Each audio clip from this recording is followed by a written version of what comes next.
కార్తికేయ 3 రోజుల కిందట పోలీసులకు వచ్చేసి ట్రాఫిక్ పైన ఫిర్యాదు చేయడం జరిగింది మా సిఐ గారికి.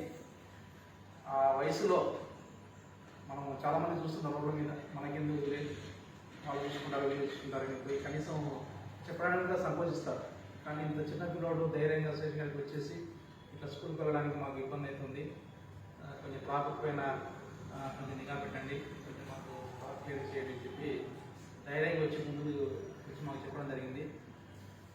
కాబట్టి పిల్లలను తల్లిదండ్రులు ప్రోత్సహించాలి, బాగా వాళ్ళ ధైర్యంగా వాళ్ళ భావాలను వ్యక్తం చేసే విధంగా అన్ని రకాలుగా సహకరిస్తే ఈ పిల్లలే రేపటి పౌరులు కాబట్టి భవిష్యత్తులో మంచి స్థాయికి ఎదుగుతారు.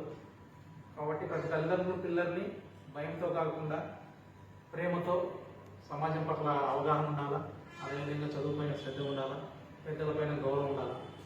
ఈ విధంగా పెంచితే ప్రతి ఒక్కరూ ఇలా మన కార్తికేయలాగా ధైర్యంగా నిశ్చలపై వాళ్ళ సమస్య గురించి చర్చించి 10 మందికి ఉపయోగపడే విధంగా వీళ్ళు ఎదుగుతారని మనస్ఫూర్తిగా కోరుకుంటూ ఈ అబ్బాయికి భవిష్యత్తులో అంతా మంచి జరగాలని మనస్ఫూర్తిగా ఆశీర్వదిస్తున్నారు. మన అమ్మఒడి చిత్తూరు నుంచి వాళ్ళు ఈ పిల్లోని పేపర్లో వీళ్ళు చూసి ఈ పిల్లోని సన్మానించడానికి పెద్దలు వచ్చేసి ఆ వ్యక్తి పిల్లవాడిని తల్లిదండ్రులను మరియు ఈ పిల్లవాడిని ఘనంగా సత్కరించి వాళ్ళ